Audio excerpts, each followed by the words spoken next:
बिस्मिल्लाहिर्रहमानिर्रहीम। अस्सलाम वालेकुम दोस्तों। एक अमेरिकन प्राइवेट एयरलाइन थी, बहुत कामयाब एयरलाइन थी। तो उसका जो मालिक था वो एक बहुत अमीर इंसान था।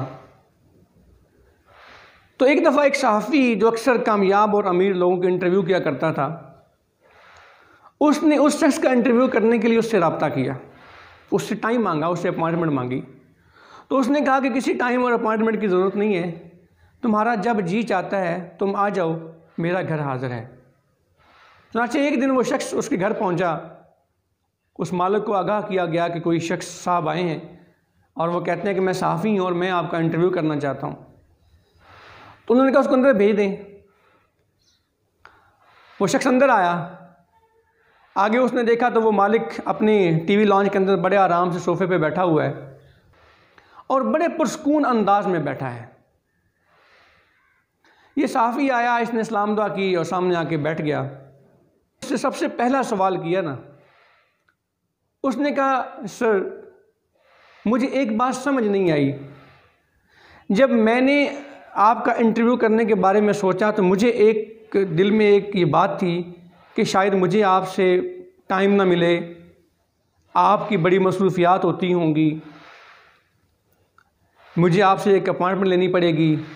तो मुझे ये बात बड़ी हैरान करती है कि इतनी बड़ी कामयाब एयरलाइन का मालिक इतने पुरस्कून अंदाज में अपने घर में बैठा है और उसकी एयरलाइन इतनी कामयाबी के साथ चल रही है। तो मुझे इसका कोई राज बताएं, इसके अंदर राज क्या है। तो उसने कहा कि मैं सिर्फ दो काम करता हूं। वो दो काम मेरे ज़िम्मे होते हैं। जब मैं वो दो काम कर देता हूं उसके बाद फिर मेरी जिम्मेदारी ख़त्म हो जाती है। उसने कहा मैं सबसे पहला काम ये करता हूं कि मैं उस शख्स को अपॉइंट करता हूं जो उस जगह के लिए, उस जॉब के लिए, उस काम के लिए मौजू तरीन होता है। और इस इंतखाब के अंदर मैं कोई कंप्रोमाइज़ नहीं करता, मैं किसी की सिफारिश नहीं मानता। मैं सिर्फ़ और सिर्फ उसी शख्स को उसके लिए सिलेक्ट करता हूँ जिसको मैं समझता हूँ कि ये शख्स सबसे ज़्यादा इस काम के लिए मौजू और काबिल इंसान है। ये मेरा पहला काम है। दूसरा काम मैं ये करता हूँ कि जब उसका मैं इंतखाब कर लेता हूँ, उसकी जब मैं सिलेक्शन कर लेता हूँ, तो उसके बाद उसने क्या करना है, उसके ज़िम्मे क्या ड्यूटी हैं, उसकी क्या जॉब डिस्क्रिप्शंस हैं, मैं उसको बड़ी वाज़े अंदाज में रिटन फॉर्म के अंदर उसको बता देता हूँ कि ये तुम्हारी ड्यूटीज़ हैं और ये तुम्हारे ज़िम्मे काम हैं, तुमने ये काम करने हैं। इस काम के अलावा और ना तुम्हें कोई काम कहा जाएगा और ना तुम किसी और के काम में मुदाखलत करोगे। बस मैं ये दो काम करता हूँ और उस शख्स को उसकी मर्ज़ी की तनख्वाह भी दे देता हूँ। ये दो काम मैं करता हूँ, उसके बाद फिर मैं अपने घर में सुकून से बैठ जाता हूँ और फिर बाकी सारे काम वो शख्स करता है। तो दोस्तों, इससे हमें एक बात मिलती है, एक बात की समझ आती है कि अगर आपके अंदर एक सलाहियत मौजूद है कि आप हर काम के लिए किसी मौजू तरीन इंसान का इंतखाब कर सकते हैं, तो आप एक कामयाब इंसान हैं। तो आप अपने अंदर सिर्फ एक सलाहियत पे काम करें कि आप हर काम के लिए मौजू इंसान का इंतखाब कर लें। अगर आपको मजहबी रहनुमाई चाहिए तो आप एक बेहतरीन आलम का इंतखाब करें।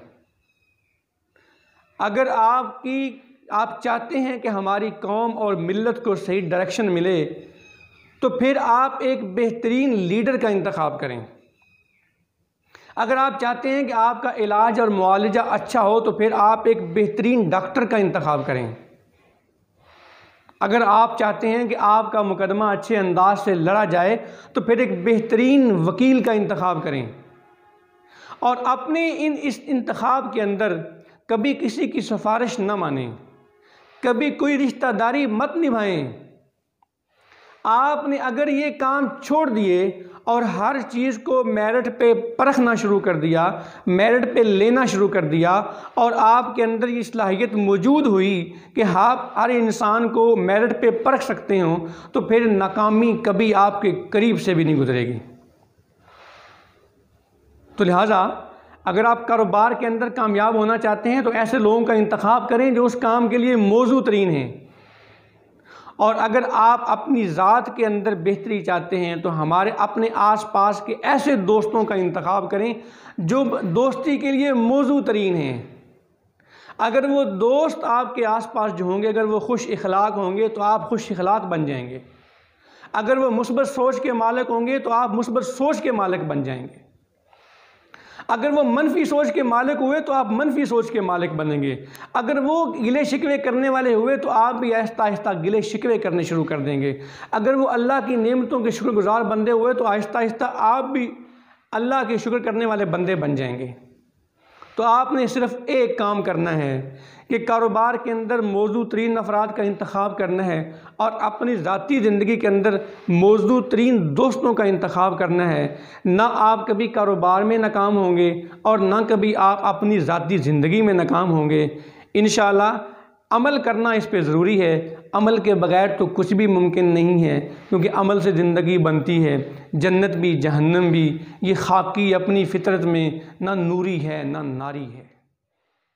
तो लाइक करें, शेयर करें और हमारे चैनल को सब्सक्राइब करें और कमेंट सेक्शन में अपनी कीमती राय से ज़रूर आगाह करें। इंशाअल्लाह हमारा और आपका साथ रहेगा आपकी सोच से लेके